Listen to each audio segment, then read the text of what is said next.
Have you ever heard of the sunk cost fallacy? On a related note, this video has been ruining my life for the past month. Last August, I made a video on Sword Art Online. If you've seen that, then I'd like to say thank you. For you unlucky folks, the short version is that, like so many others, I watched SAO when the show first aired. I used to like it. Thankfully, I've gotten better. After running out of excuses to put it off, I started season 2 for this video. It has its moments. Good God, does it have its moments. But as I read out my thoughts, something kept gnawing at me. Please read the light novels before reviewing the rest of the series, or listen to the audiobook versions. In my opinion, comparing the anime to the light novels is night and day, at least in quality. If you want to be thorough, read the source material, the light novels, and compare them to the anime. Anime watchers live in this weird reality where they think the adaptations are representative of whatever they watch. That's what an adaptation is. I think it's worth mentioning the light novels. I clearly don't like myself very much because a few years ago I decided to rewatch season 1 of SAO. When I was disappointed all over again, instead of touching grass, I decided to see what the light novels were like and if they were vastly different or not.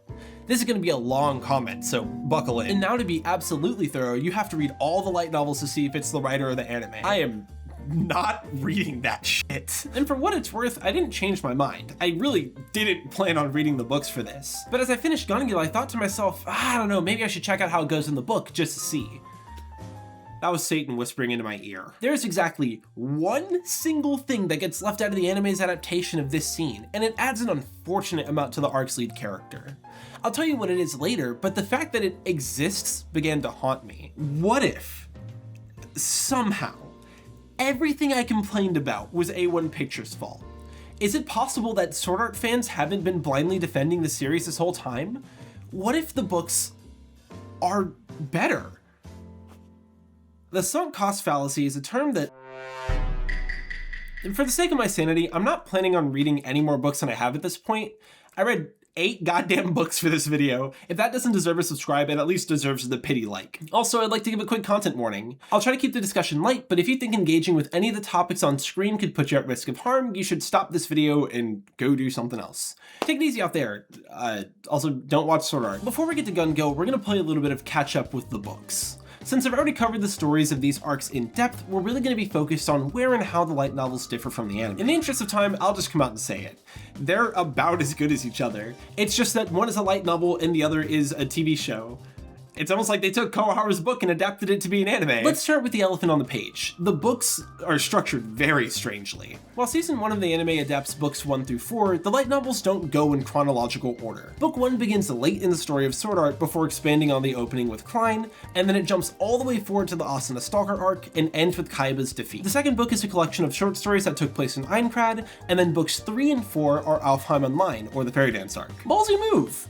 Unfortunately, this smells like shit. Without getting too bogged down in the history of the story, SAO was originally a competition piece that exceeded the allowed word count. Kawahara didn't want to cut it down and instead decided to publish the draft online. He wrote some other stuff like Excel World and eventually returned to Sword Art Online, writing side stories and touching up what he originally posted. Eventually he got a book deal and now we live in SAO clone hell. I could be a little bit off on the order of that. He was writing a lot of stuff at the same time, so you know. Take it with a grain of salt. That's what the first 2 books are though. Volume 1 is the original story of Sword Art Online, now revised and edited, and the second volume is the short stories that don't matter, also revised and edited. Something I criticized the anime for was its pacing. For a series called Sword Art Online, you don't spend very much time in Sword Art Online. They set up this nightmare grind of a game and give you 12 episodes of that, most of which is a romantic monster of the week since this guy can't write women that think. This is bad, but it really could be worse. Imagine how rushed it'd be if we skipped everything from episode 2 to somewhere around 8, I think. Wouldn't that make the story really wonky? I'm gonna talk about Kurodiil for a bit too long and you're not gonna mind, okay? Kurodiil is Asuna's bodyguard, who is very transparently a creep. Subtlety is not one of SAO's strong suits. In chapter 7, he challenges Kirito to a duel and loses, and then we don't see him for a bit. After Kirito's fight with Heathcliff in the Colosseum, he's dragged into going on a mission with Kurodiil and 2 other dweebs. Whoa, watch out though, Kirito! Kurodiil's actually a member of Laughing Coffin. The scene plays out identically to how it does in the anime. There's just, you know, a small problem. Laughing Coffin hasn't been mentioned in the book yet. So then Kawahara takes a break to info dump on us. Here's a quote from a little further down on page 180. They were headed by a cold, sly leader and experimented endlessly with new methods of killing people, blah blah blah. This explanation goes on for a couple of paragraphs, even mentioning how there were several bloody battles that Kirito and Asuna helped to wipe them out in, but it doesn't fix how out of nowhere this feels. Kirido's from the specific player killing guild that you don't know anything about. I mean, there was this like crazy battle where most of them died and you'd had to be there, I'm sorry. And that's generally what reading these books feels like. Technically speaking, there's more detail in here since it's a book and they have to use words to describe things, but the larger story is still flimsy at best. The anime, because it goes in chronological order, can build up to these events in a mildly more natural way. We hear about player killers with silica, and then we meet Laughing Coffin with a murder mystery. Then Kuriril's a creep and comes back to kill Kirito. The twist isn't just that Kuriril's evil, we could all already tell, but rather that he's associated with wannabe Team Rocket. In the book, we're taken away from the action for a minute to learn about a death cult that doesn't even really exist anymore. And then we just kind of move on. For another example, let's look at the Gleam Ice fight. Remember, the only thing that's happened at this point in the book is the first duel with Kurodil. This is Kirito's first encounter against something that could actually pose a threat to him. To give credit where it's due, on page 119 we learn that Kirito's hiding some skill. That's like the start of this little mini arc, so you know, good job, I guess? A whole gang of players is about to get wiped out by the Gleam Eyes, and they can't teleport out. Luckily, Kirito whips out his ultra secret technique, dual wielding, and then he saves everyone in like one page. You see what I'm saying now, right? How am I supposed to say that one of these is better than the other in any meaningful way? Hell, you decide. Do you want the anime's version of this scene, where Kirito uses a skill we haven't seen or heard about to beat the strongest boss we've seen? Or do you want the version of the scene where Kirito uses a skill we don't know anything about to beat the first boss we see? Which is better, man? Asuna isn't safe from this problem either. She honestly has it worse. Fun fact, she's the only girl in the entire first volume, aside from one section referencing Sachi and her guild. I don't think that's a surprise to anyone, but it is hilarious. Anything important to her or about her other than that she loves Kirito and can cook is left off the page. During the fishing arc, which is in volume 1, Asuna tells the story about meeting Kirito and napping together in the grass. The quote's a little long, so you know, bear with me for a moment, but I think it's worth it. I sent away the other guild members and tried laying down next to him. I didn't have any nightmares that time. It was probably the first time I had such good sleep since coming to this world. From that day on, I went to sleep thinking of him, and as a result, the nightmares went away. Then I began to look forward to the coming of each day. When I realized I was in love, I was so happy and swore to treasure this emotion. That was the first time when I thought that coming to this world was a great thing. Kirito-kun is the meaning behind my 2 years of life spent here. He's also the proof that I'm alive and the reason for looking forward to tomorrow. Girl, what are you talking about? They don't have that kind of relationship in this book. Their first scene together is Kirito asking her to cook the ragu rabbit when we meet Kurodil. Here's a quote from Kirito's inner monologue from the chapter after she was introduced to the story. Now that I thought about it, I'd only talked to this girl during boss fight conferences, and we'd never even been to an NPC restaurant together before. After that, it's Kurodil, and then Gleam Eyes, and then Heathcliff, and then Kurodil again, and then they get married off page. Did we just have to be there for their relationship too? What are we doing with the books if not that? What's sucky is that I know what side story they're referencing here. It's the murder mystery one in volume 8, but why reference that now? Why make Asuna bring that up now? At the end of volume 1, she's professing her undying love to Kirito. Surely it's in your audience's best interest to know what she's talking about here. I want to make sure it's clear that I'm not wholesale against non-linear story structures. If the story is best served by a narrative that goes out of order, that's fire. If you prefer this structure to the animes, I think that's fine. But to me, this scans as Kawahara wanting to skip to the good stuff. We don't have to write Asuna falling for Kirito if we jump ahead to him saving her from the stalker. Then she can confess alleged feelings for him in a couple chapters. We're gonna make so much money off these teenagers, bro. While we're here, Kawahara is just as creepy about Asuna as A1 Pictures is. Now, I could read off a bunch of quotes where he's really weird describing Asuna's body, or maybe some where he makes her out to be the perfect woman, the 16-year-old by the way, or I could walk you through the many occasions where he equates her to a prize to be won instead of a person with a brain. But it's just the same shit I said in the last Sword Art video. It's just the book this time. And let me tell you, if I read Kirito describing her chestnut-colored hair one more time, I'm blowing up Saturn. Admittedly though, There's one moment in Volume 1 that's marginally better than its anime counterpart, and that's the Heathcliff reveal. The larger context of the scene and the ending arc as a whole is still shot, but if we zoom into just the reveal, it's better. Here's a quote from the narration after the 75th boss. "I continued to stare at the sight of Heathcliff's face. The legend's expression was composed. He was silently looking down at the sitting Knights of the Blood Oath members and the other players. His eyes were warm and full of mercy. As if he was looking at a bunch of white mice playing in an inescapable cage." Just then a shudder racked through my body. Since Kirito's the narrator of the book, we're given the reasoning behind his suspicions in much more explicit terms. And while this passage in particular is a bit on the nose, I can certainly appreciate the fact that the idea is here. Again though, the narrative jump robs us of the context that this twist is aiming to twist. Heathcliff's two traits are that he's the leader of the Knights of the Blood Oath, and that he's suspiciously good at the game, I guess. What exactly is different before and after this reveal? It makes more sense that he's really good now, but there isn't really anything to go back and analyze now that we know he's Kaiba. And then the book starts sprinting towards the finish line. We're still given the incredibly silly reasoning of no one wants to watch another person play video games, you idiot. Asuna still sacrifices herself to save Kirito. All three of them still survive somehow, and Kaiba still doesn't remember why he decided to kill 4,000 people. I've already yelled about all of this, and the anime's adaptation of the rest of this ending is pretty spot on. So let's keep moving. Did you think Volume 1 was the only thing that's worse because of this stupid structure? No.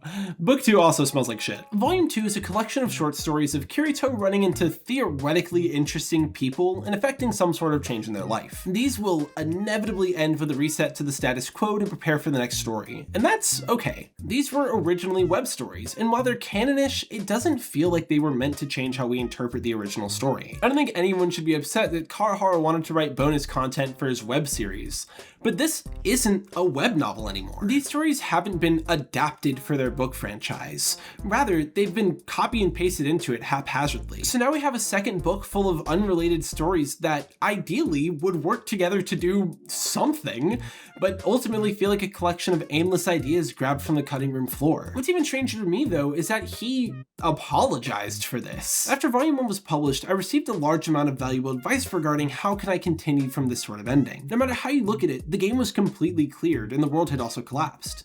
Even while I, myself, was reading it, I felt there were absolutely no elements that could be continued further. Then there was the sequel that hurt my brain, or namely, this book. My apologies, the time was turned back to the past, and moreover, it was a collection of short stories. I'm truly sorry about that. I'm glad he apologized, I guess, but this just feels like a lack of planning coming back to bite him. The stories in this book came out years before the volume, so why wouldn't you plan accordingly to tell your story? As he apologizes, he makes it sound like he's some passive observer rather than the author, even while I myself was reading it. Dude, you yourself wrote it! Just like SAO at large, these stories have decent ideas with neutral and negative execution. Let's talk about them in the order they're presented in, quickly. The Black Swordsman is exactly the same. Yes, even Silica seeing Kirito in a romantic light before saying she had a big brother for a day. God, I hope that's not soft launching incest to the audience or anything. Warmth of the Heart was brutal to get through. It's like 4 chapters of Kawahara forcing Liz to fall for his self-insert, instead of doing anything interesting with her character. Yui's chapters, The Girl of Morning Dew, are honestly kind of funny. This was apparently the most emotional 2 days of Asuna and Kirito's life, right? That's at least how Asuna, our narrator, sees it. Kirito doesn't mention Yui once in book 1. And then there's Sachi and the Moonlit Black Cats. Oh god, Sachi and the Moonlit Black Cats. Red-Nosed Reindeer is about as strong as the rest of these arcs, but I think it's the one that's limited most by their former short story status. At the end of the story, spoilers, I guess, Kirito's entire party dies. In theory, this is what pushes him to stay as a solo player until he parties with Asuna. The guilt of Sachi's death, and also the other ones I guess, drives him into a several month-long depression. 6 months later, he's looking for a Santa mini-boss that's supposed to drop a revival item. He beats the Santa boss and it turns out the item has to be used immediately. Duh. He goes back to his hotel room where he essentially begins planning his suicide. But wait a minute, in the first book, he not only survives until the end, but he's not depressed anymore. At least not to this extent. Somehow we need to get back to the status quo for the next short story Kawahara's gonna write. The next morning, he finds a horrendously clunky message that Sachi left for him. Ever since that night, you've been telling me it's alright every night and that I won't die. That is why, if by any chance I die, you'll definitely blame yourself for it and won't forgive yourself. This is also the reason why I thought of recording this message. I would like to tell Kirito, it isn't your fault. If there is any problem, it would be me. Thank God Sachi died after prepping the trauma-removing voice memo. Otherwise, that might have been interesting. Some of you observant folks in the audience may have already realized this, but Volume 2 isn't in chronological order either. The actual order of the side stories is Sachi and the Moonlit Black Cats first, then Silica 2 months later, then Liz, then Yui's takes place right before the end. On its own, Sachi's story has the most potential out of all of these, which is honestly really sad in its own right, because it's just preteen tragedy slop. But in this canon, it can't do any of the things it sets out to do. It can't affect the reader any more than it affected Kirito, which seemingly wasn't that much anyway. Hey, it's the same fucking thing. Book 3 is everything up to the fight with the salamander guy, and the next one finishes the arc. Notably though, the beginning of Volume 4 was cut for time. There's a short bit where Kirito and Leafa, on their way to the World Tree, were sucked into Jotunheim. It's like a section on the map. And there they meet an evilish elephant jellyfish god that they call Tonki. He's cool. My throat's starting to hurt from all this yelling. I'm gonna go make some tea. I can't do this. We see a little bit of Kirito and Leafa traveling through Jotunheim, where they meet an evilish elephant jellyfish god they come to name Tonki. But this is much less interesting than it sounds. It's the kind of section you cut for time when adapting these books into another format. That's really the best way to summarize it. Everything else in Alfheim is the same. If I wanted to, I could just copy and paste that part of my last video script right here, and you wouldn't be able to tell the difference. But now we're caught up light novel-wise to where we were at in the anime. I have some larger observations I'd like to save for a little bit later, but for now, I'll just say this. Reki Kawahara has a real knack for coming up with interesting concepts. Unfortunately though, he also has a knack for squandering them in cruel and unusual ways. With that said, I can't think of a better way to transition into Gungale Online. Gungale has some of my favorite parts of this franchise so far. I mean, don't get your hopes up too much, it's still sword art, but it's getting better. There's another video game. This one is called Gungale Online. It's pretty much sword art with guns. There's an in-game tournament called Bullet of Bullets, and the prize is real-ass actual money. You can actually make enough money off this game to make a livable wage. The future's crazy, man. I wonder when this takes place. Last month? Assuming this video comes out in January. Last year's VOB winner is on TV in the game. In some bar, a mysterious figure whips out a gun and goes, "I am Death Gun. This is my gun called Death Gun. I'm gonna kill this idiot." Then he shoots the TV, and inexplicably said idiot has a heart attack and dies in real life. Naturally, this is kind of scary. So the government asks Ultra Gamer Kirito to go into Gungale and investigate. It's now up to him to figure out who Death Gun is and how he's killing people, and he'll have the perfect opportunity to do so in the upcoming Bullet of Bullets. Honest to God, this setup works for me. You're talking to the guy whose favorite Cars movie is Cars 2.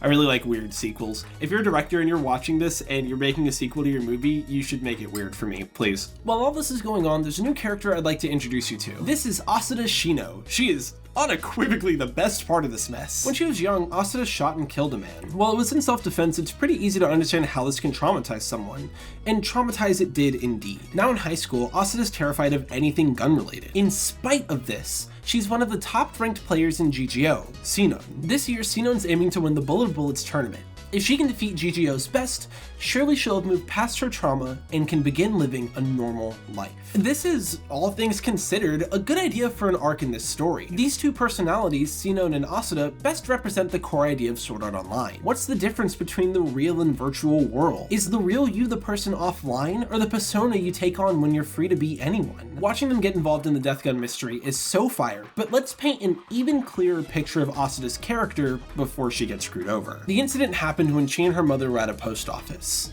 A man with a gun came in and started robbing the place. He domes this loser and is about to do it again when Asada locks in. She gets the gun away from him and shoots him. Again and again. Asada killed him. Asada killed him. Now in her first year of high school, she's living alone in Tokyo. She's, of course, still struggling to cope with the fact that she took a life. The most obvious way this manifests itself is her crippling fear of firearms. Her bullies mug her with a finger gun. It's seriously that bad. Before she collapses, she's rescued by her not creepy or pushy friend, Shinkawa Kyoji. Do you want to see the only shot of him in the intro? I wonder if he's related to Death Gun in some manner. When Asada gets home, she begins her for lack of a better term, exposure therapy. In her drawer, there's a model pistol. It's like a fake one though, it looks kind of silly. Asuna forces herself to hold it for as long as possible. Visions of the man haunt her as she falls deeper and deeper into distress. In this moment, and through the arc, she's essentially trying to brute force through her trauma. In reality, she's sending herself into a panic attack, spiraling further and further as she loses sight of who she is. Sinon is the ultimate expression of Asuna's desire to be free from this weight. Who she'd be if she were strong enough to get over this fear of guns and what they represent. And when she can be sure that she's the strongest, at that time, for sure, she'll be free. This is the best idea for a character in this story so far.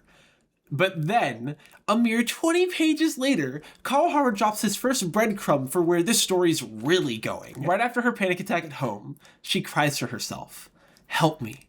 Someone help me. Save me. Anyone." It's gonna be about Kirito again. It's all gonna be about Kirito again, isn't it? Kirito's gonna go undercover in Gungale Online and enter the tournament to look for Death Gun. Kirito's gonna be playing from a hospital and he has like a nurse assigned from the government to watch over him, and she out loud refers to herself as the hot nurse over and over again. Semi-related tangent, something interesting about Nerve Gear games is that you can transfer your account to another game. And if you do that, it'll transfer your skills and wipe your items. So when the government asks Kirito to investigate a murderer, it's kind of in his best interest to use his busted account. In this process, his avatar is converted to look like a girl for some reason. He isn't playing as a girl, he just looks like it now. I don't hate this, but it feels almost cowardly to me. Why doesn't he get to choose what his avatar looks like? Plenty of people pick to play as the opposite sex in games. I play as women in Monster Hunter because it's fucking cool. But this isn't a choice for Kirito. He's just a twink now. Let him choose to play as a girl, you cowards. Why are you robbing him of that characterization? Also, trans rights, by the way. As Kirito logs into GGO for the first time, someone recognizes the avatar he has. "Hey, young lady, you have good luck. That avatar, F1300 type. It's rare," however the quote goes. And then Kirito goes, "Oh, I'm a guy." And then the guy goes, "Oh, is that the M9000 type? I'll give you 8 doubloons for it." This is just extra confirmation that you don't get to pick how you look. So isn't it nutty that Sinon's model looks exactly like Asuna? Okay, I know that one's a little nitpicky, but stuff like that happens in this series all the time. Kawahara will add random details without thinking about what it means outside of that very moment. God, we're only on book 5. Kirito runs into Sinon in-game, and because Sinon thinks he's a girl, she takes him around to shops and shows him the ropes. Kirito wins 300,000 in-game currency for beating the most impossible challenge ever, and then he buys a straight-up lightsaber. They sign up for the BOB preliminaries together, and while they're preparing, Sinon undresses in front of him. Kirito then confesses to being a guy the whole time, which pisses her off for the next few chapters. For the record, this scene is gross. I'm half convinced it's only in here so that way Kawahara could get his artist to draw this girl in her underwear, which wouldn't be the first time for the light novels, by the fucking way. Stop doing that shit! There are 1,000,001 ways you can make Sinon frustrated with Kirito for the preliminaries, and somehow we ended up with the lamest cliche we could've. Or, call me crazy, why not just let them be friendly until Sinon learns about the investigation? Technically speaking, until the midpoint of the story, Sinon is a suspect for the Death Gun plot. When Sinon finds out she was a suspect, she'd naturally be upset. Imagine you have trauma with guns, and then some epic and badass twink shows up and participates in this tournament with you. You bond for a little bit, and then you find out that he's working for the government to hunt down a killer. Not only is your life in danger, until now, you were one of the suspects. They've been looking at you just like everyone else has been. Like you're a murderer. This way, a natural rift is formed between the two characters, rather than them arguing because of a locker room mix-up. After that, the BOB preliminaries start, and Kirito feels bad, man. He wins his first match pretty quickly and returns to the lobby where he's confronted by a guy with red eyes and a cloak. It's Death Gun, baby. What Kirito didn't know is that Death Gun was a member of Laughing Coffin. Quite frankly, I find this scene fascinating. When Kirito finds out that Death Gun is a member of Laughing Coffin, his mind races back to that fight we had to be there for.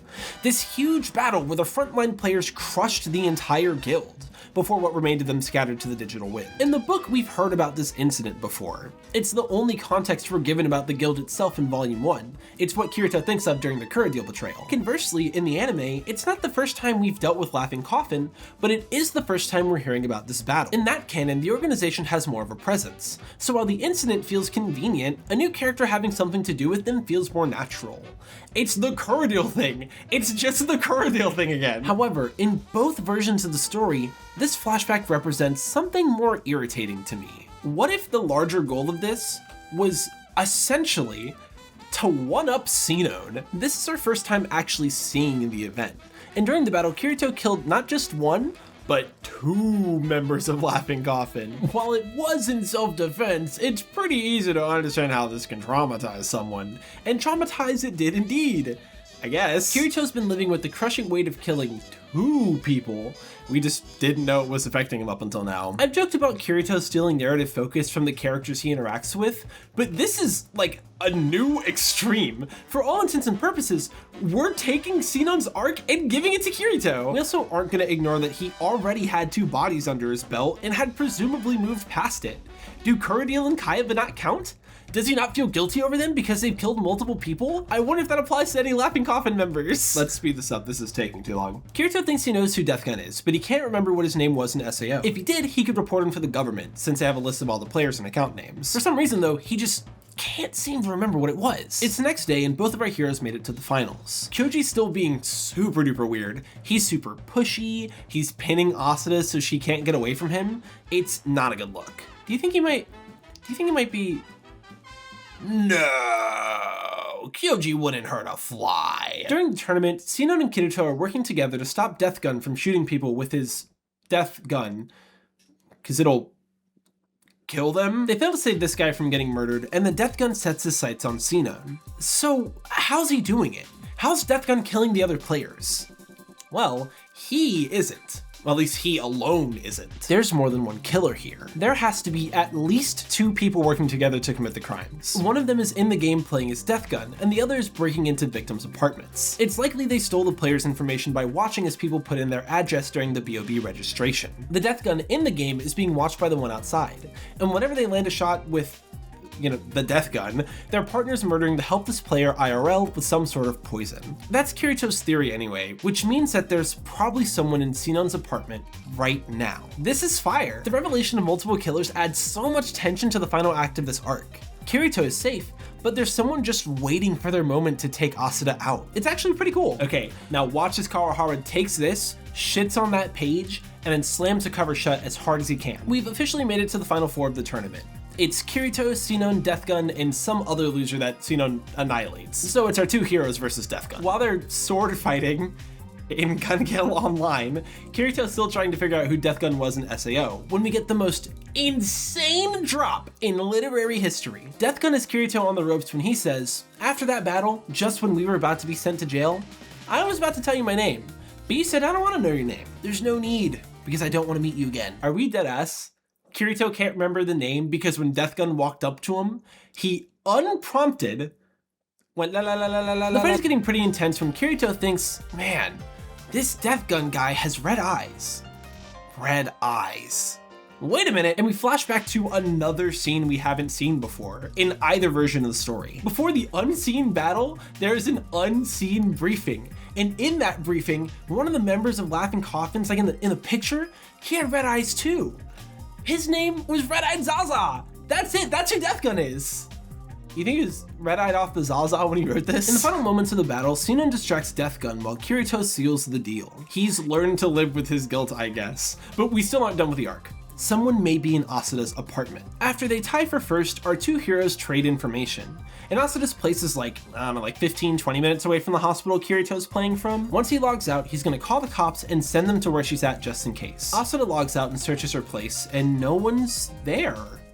I guess Death Gun 2 left once they couldn't do the Death Gun gimmick anymore. She takes a deep breath when she hears someone at the door. Ugh. 10 pages ago, I told you that some key detail that got left out of the anime's adaptation of this scene sent me on this whole journey through the light novels. Something that got left out of the anime's adaptation that adds so much to Sinon's character in the long run, even though it is in my least favorite chapter of the entire arc. Let me set the scene for you. Asuna invites Kyoji inside, and it turns out he's the second Death Gun.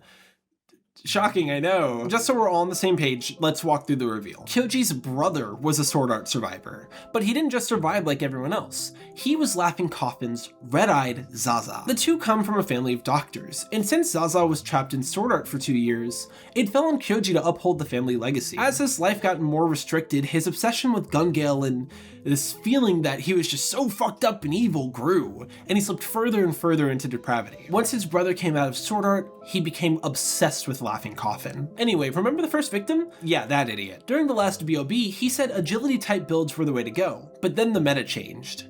Kyoji, unfortunately, already spec'd into agility because of that, so his character's worthless now. Obviously, they had to kill him. Once they figured out where the idiot lived, they broke into his house, synchronized like Kirito hypothesized earlier, and injected him with a heart-stopping medicine they stole from the hospital. That's essentially how the murders worked. And after their first, they began targeting the other top players to spread the legend of Death Gun. Not to go on another tangent before I get to the point of this whole thing, but somehow their dad's keycard at the hospital gave them access to all the victims' apartments? To be fair, we learned that all the victims had a specific kind of lock, a first generation as they call it. It's supposedly common enough for all of the victims to have had one.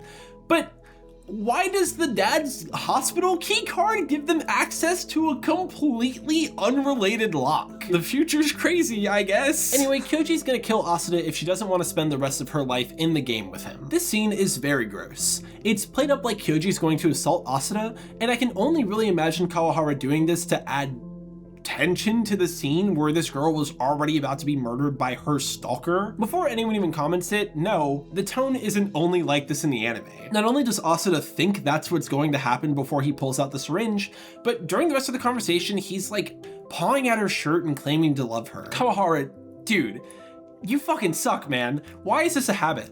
Why is this such a consistent thing in your stories? Can you please write one villain that isn't a rapist or about to be a rapist? Asuna has an internal conflict about what to do, and it's depicted as though she's talking to Sinon. I like this in theory, but the conversation ends when she decides she needs to fight for others instead of herself, which wasn't what her arc was about. Even in the initial incident, she fought to protect everyone else in the post office, so I don't get why we're throwing this line in here. However, it's when she starts fighting back that we get that moment I've been teasing this whole time. She pushes Kyoji off of her, and in a moment of bravery, she lifts her model gun to defend herself. As she points it at Kyoji, everything slips away from her. She pictures herself back in the post office. That same overwhelming panic begins to consume her, but she realizes that her life is worth fighting for. This is where Asuna takes center stage in the arc, no longer running from herself or from the world. Kyoji is scared of her. They both recognize the gun is fake, and yet she exerts power over him here. Finally, she's begun to move past her past. And while she still has much to do, the journey begins with a single step. This moment brings Asuna's arc full circle. For some reason though, it isn't in the anime. After her entire plot hook was doubled and given to the next guy, the one moment that's undeniably hers is left out. Why?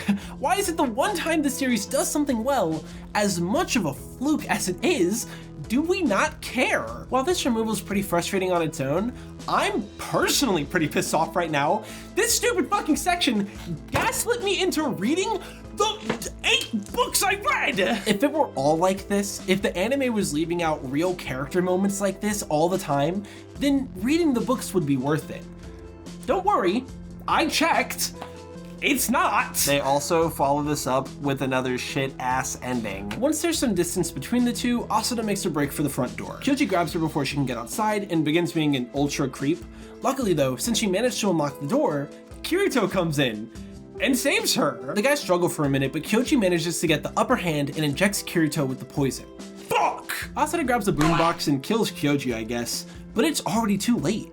Kirito's been injected with the heart-stopping medicine. He's gonna die, guys. Asuna takes off his shirt and there's like a weird thing on his chest.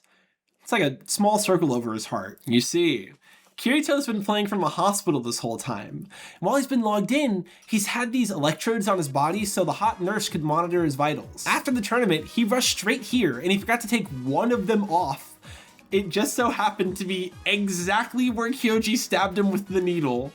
So it didn't go in, it just kind of nutted on his chest a little bit. I'm not making this up, I swear to God. Guys, we were right there. We were right there! Just like Kirito and Asuna jump them, they will really make up anything to give Kirito the win here. Not to cosplay Captain Obvious, but electrodes are actually really thin, so somehow the thin electrode stopped whatever this was, but the shirt he was wearing and presumably his skin wouldn't? What? Anyway, yeah, they caught the bad guy, so the arc is over. To show she's got a better handle on her triggers, Asuna, I kind of stopped doing that finger gun shit. To show that she has a better handle on her triggers, Asuna confronts her bullies at the end of the arc. The Heathers pull out a fake gun, and Asuna schools them in gun safety, staying composed the entire time until she, has a moment to herself and she can, freak out for a second. But progress. That's good progress. Actually, there's one last thing I want to talk about before we move on. At the end of the arc, Asuna's invited to Gil's bar where she's introduced to the gang. More importantly though, Kirito and the others found the woman who Asuna saved as a child, and invited her to the bar too. During the robbery, she was pregnant, so Asuna actually saved her and her unborn daughter. Now born, of course. I half like this as a way to end the arc. I wish that Asuna could have been given the choice to meet her and then be surprised by the daughter. If Asuna chose to reach out, it'd be another sign that she's moving forward and has accepted her past. As is though, Kirito and the others spring this meeting onto her like it's the Maury Povich show. It just seems like a missed opportunity, but that could be personal preference. Also, the song for the Gungale intro, Ignite, is pretty good. It's not good enough to make it on my playlist, but I didn't skip it when I was watching the show, so that should count for something. That's Gungale though. Before starting research for this video, this is the furthest I had ever gotten into Sword Art Online. And back then, it was what I called my favorite part of the show. Technically, I'd still say that's true, but it's like picking your favorite kind of rotten fruit. Like the series as a whole, Gungale is a handful of decent ideas that should have been written by any other author. Oh. Gungale Online Alternative is pretty cool, but I'm not going to talk about it for very long. I was about halfway through its first season when I sentenced myself to reading the books, so the GGOA aspect of this video kind of got abandoned, along with the movies that I was supposed to watch. Let me right, guys. I'm only human. I'm the only one working on this video right now. You know how some ideas deserve a better writer? Somehow the stars aligned, and someone who can write a good story liked Gungale enough to write an official spin-off. Thank you, Keiichi Sugsawa, for making something actually really cool out of this. The very, very quick pitch is that Kohirui Maki Karen is really tall. Like, really tall enough to have a complex about it. One day her friend tells her about VR games, and she decides to give it a shot, only to find that she can't customize her avatar, which sucks. Karen transfers games over and over, 37 times in fact, until she gets the avatar she wants. Her Len persona is cute, but most importantly, she's short. Like, short as hell. The only thing is, the game she re-rolled this avatar in is Gungale Online. Because she's set on using this avatar, Karen becomes a master of Gungale's PvP. She's known as the Pink Devil. Through season 1, we get to watch as she competes in a series of team versus team tournaments called the Squad Jam. I've only watched the first tournament, but let me tell you, it's pretty gas so far. Len is a really interesting way to explore the idea of video games as escapism, and honestly is already one of my favorite characters in this extended franchise. It's like her, Sinon, Lisbeth, you already know Klein's my number one. What are we talking about? It's paced wonderfully. I like all the other characters we've been introduced to so far, and I think that if it stays this good, I'll call myself a fan of GGOA. I really hope this take doesn't age like milk when I get back to watching it, though. But I trust Sugsawa, so. Calibur isn't remarkable. It is neither good or bad. It simply is. This arc is half a book, or like 4-ish episodes of the gang playing video games. No murder mystery, no cyber terrorism, nothing. It's just good old video game time. There's nothing more boring than watching someone else play an RPG.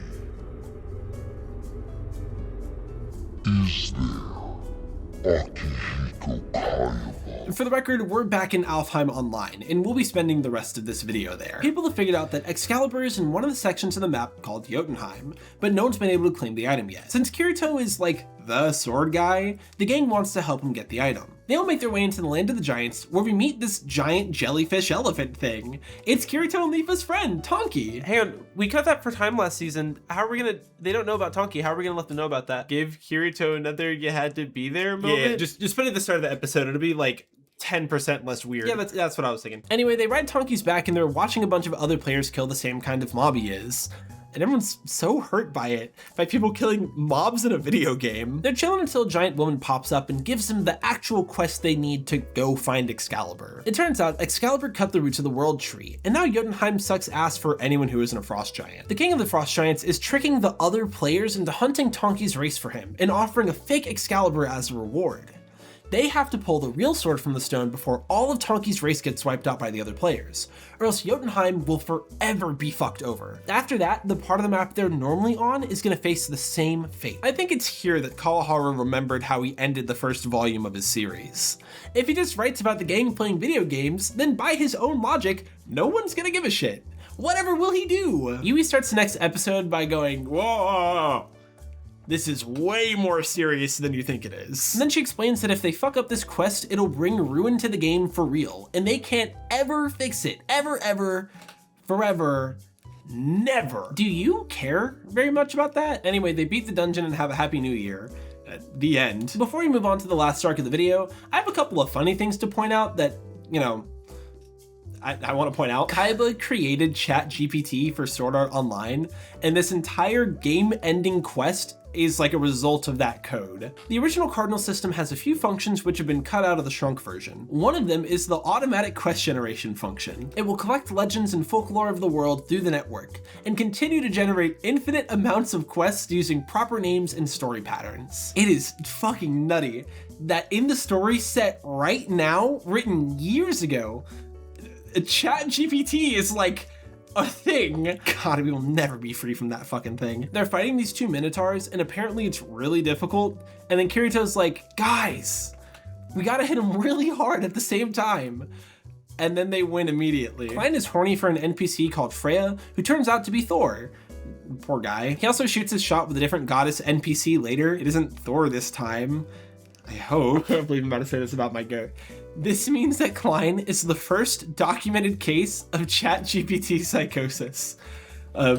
Witness Kawahara's prophetic ability in wheat, mortals. I guess. The Frost Giant boss soft threatens to assault the Freya NPC?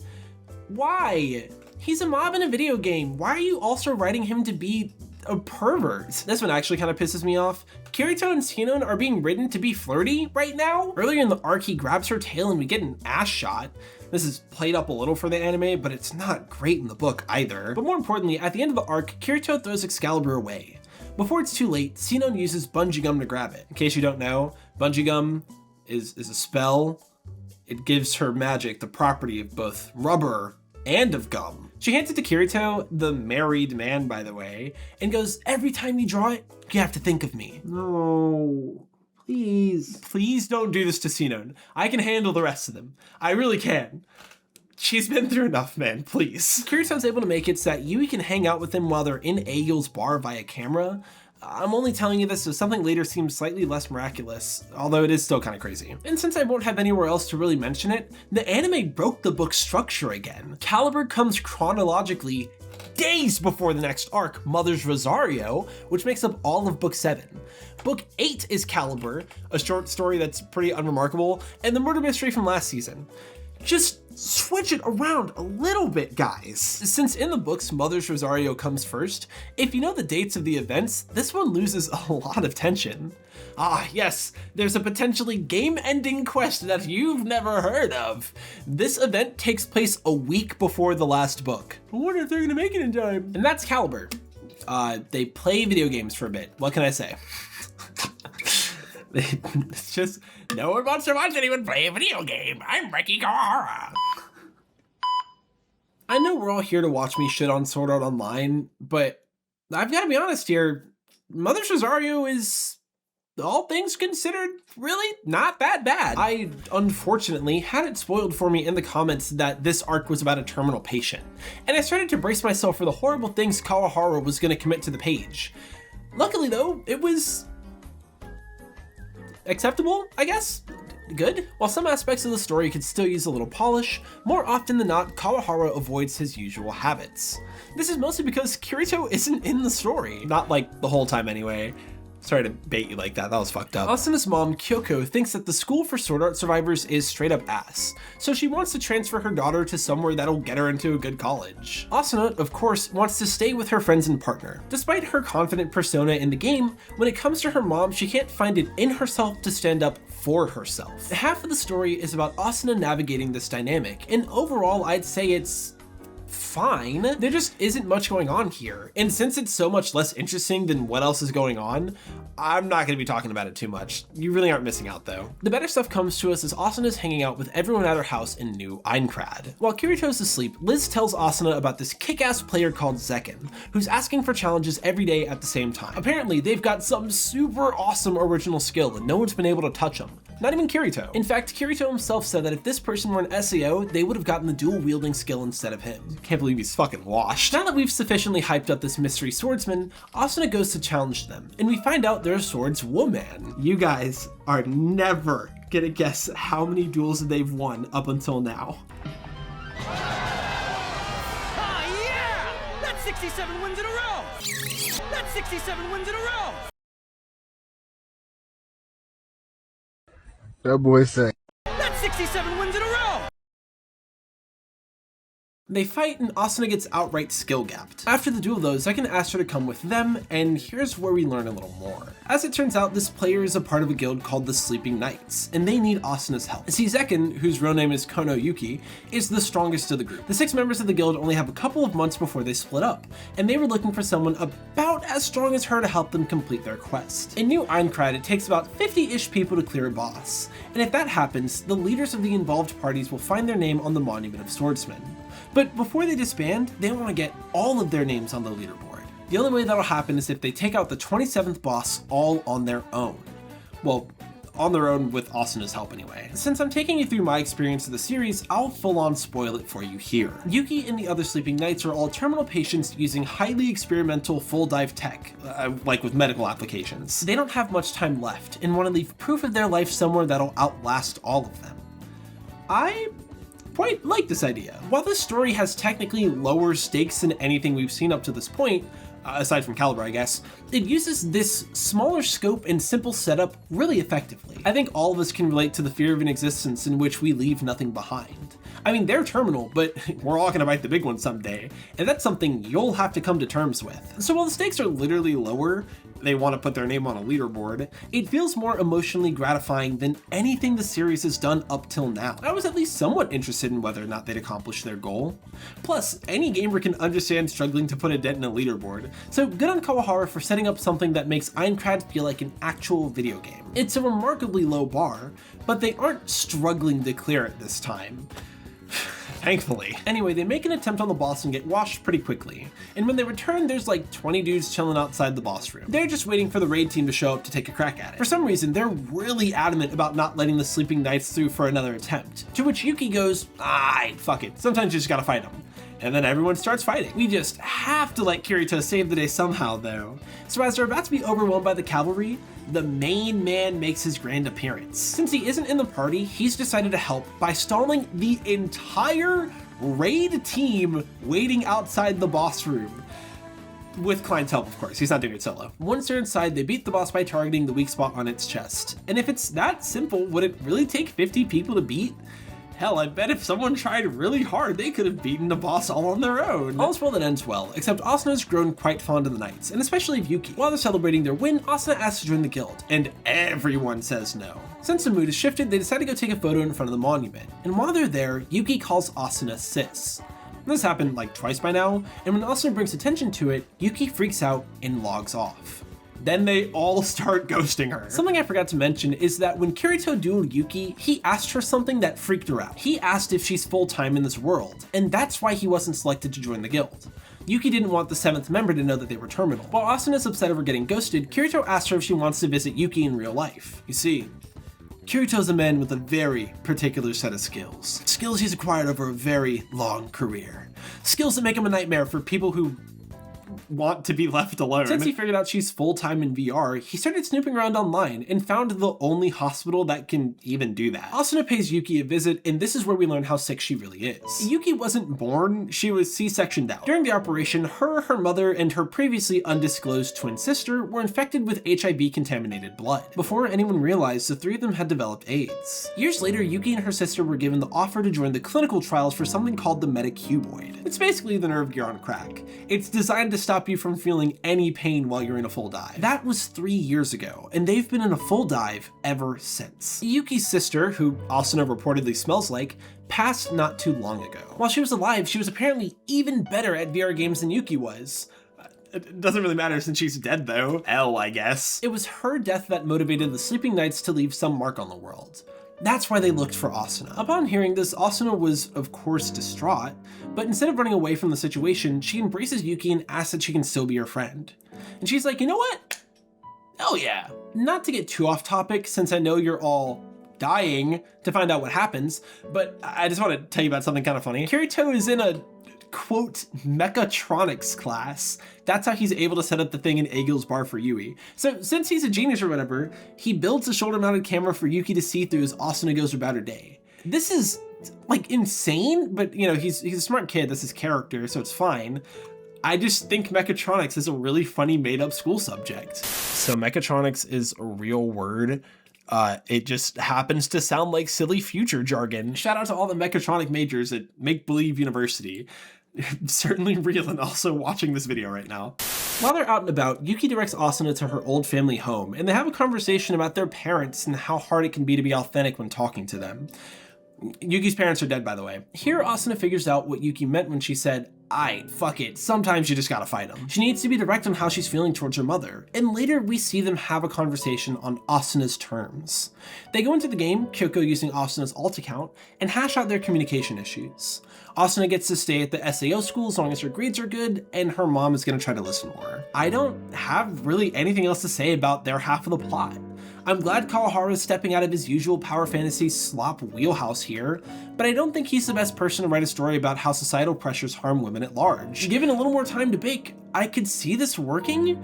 As is though, it's about as complex as a Disney Channel film, and less enjoyable. While I was reading and later watching, I was just waiting to get to the part where Yuki dies. Speaking of which, Yuki's heart stops for a moment, and Asuna's called to the hospital. They hang out in-game, but Yuki doesn't have much time left. I'll also say, at the risk of ruining this scene for myself and for some others, but I think this is a little strange. Yuki's acting sickly and like she's gonna die, but the entire point of the metacuboid is to stop the patients from feeling immense pain all the time. That's why they're in full dive 24/7. During the SAO incident, they certainly didn't act weaker as their bodies deteriorated. So what's going on here? You know what? Because this arc is decent for the most part, I'll let this one slide. You don't have to, but I'll let this one slide. Yuki decides before she dies that she wants to hand off her original skill, Mother's Rosario, to Asuna. I think this is the better way for her to leave a mark on the world. It kind of shows that, you know, the more important impact was in Asuna's life rather than, you know, the leaderboard thing. But I can't help but laugh a little bit. Keep in mind, they've been hyping up this combo for the entire arc.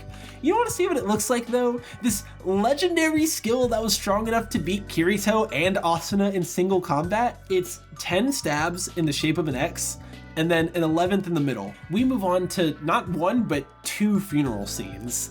I like one of them a whole lot. We'll talk about the one I like. While Yuki's still holding on for a moment, all the Sleeping Knights show up. They had their tearful goodbyes and promise to meet again someday. Then pretty much everyone we've seen in this arc flies overhead and shows out to pay their respects to a legendary player. This is really dope. I personally haven't been to an MMO funeral, but this is a real thing that happens sometimes. In some role-playing games, if a well-known player dies, the community will get together and mourn their loss. That's an interesting thing to include in the finale of this arc. The only way I could fathom making this moment a little more realistic is by adding a in the background somewhere, and that's probably where the arc should have ended. Instead, we also get to see her funeral IRL. Asuna speaks to one of the members of the Sleeping Knights, called Shune. She had cancer, but a little while after Yuki passed, she was declared to be in complete remission. So that's bittersweet. But Knightley, you said the arc should have ended during the online funeral. If this is all that happens at the funeral, why would you say that? Their conversation continues, and then Kirito and the doctor from the super hospital join in. See, the two of them have been emailing back and forth since Kirito developed the camera thing, because apparently the doctor never thought to put Yuki's camera on wheels. The doctor drops that the person who helped create the Metacuboid was named Kojiro Rinko. Kirito looks like he's seen a ghost, and everyone's like, whoa man, why are you freaking out? And then he goes, I recognize that name. They work with Akihiko Kayama! And then they end the season and the book right there. So, not a Kawahara shit-ass ending, but I'd still say it's weaker than it needed to be. Let these characters have that moment of reflection. Why are we bringing up Kayama at this poor girl's funeral? Did we just shut up about him for a minute? Isn't it also crazy they killed the only female lead in the show that didn't fall in love with Kirito? But that's Mother's Rosario. It's what I would call the most consistent part of the show so far, but like I said, it's about as emotionally complex as a Disney Channel movie. Its highs are a little lower than Gungale's for me, but it doesn't hit the dramatic lows we're so familiar with by now. In all honesty, I'd like to be a little more charitable towards the arc, but it's pretty average. As interesting as Yuki's stuff is, and as endearing as I find the concept of the Sleeping Knights, I don't think our cast of regulars can really keep up. Asuna's doing her part, but other than being nice and fighting with her mom, she isn't really doing much. For the brief moments Kirito's here, he's alright. Thankfully, he isn't given the chance to mug the others for our attention too often. All the other girls in the group are set dressing as usual, and Klein and Aegil are here for like 2 scenes. Funnily enough, they make up some nice lore for Aegil, where he met his wife in an MMO, and they opened this cafe together, and they splurged on a nerve gear, but he tried it first, and he ended up trapped in SAO. Like, that's good lore, but as far as I'm aware, it's only in the anime. They may have sourced the dialogue from another book, but it's not in volume 7, so for now it's gonna go in the questionable canon folder. But if everything SAO related were to be scrubbed from history forever, I think it'd be okay to save this arc, as long as we never, ever, ever try to find the stuff that came before it. So, that was a whole lot of Sword Art Online, huh? I didn't expect this project to double in length the way it did, but now that we're here, honestly, I'm glad I read the first 8 light novels. Now I know that it really, honestly, truthfully, wasn't worth it.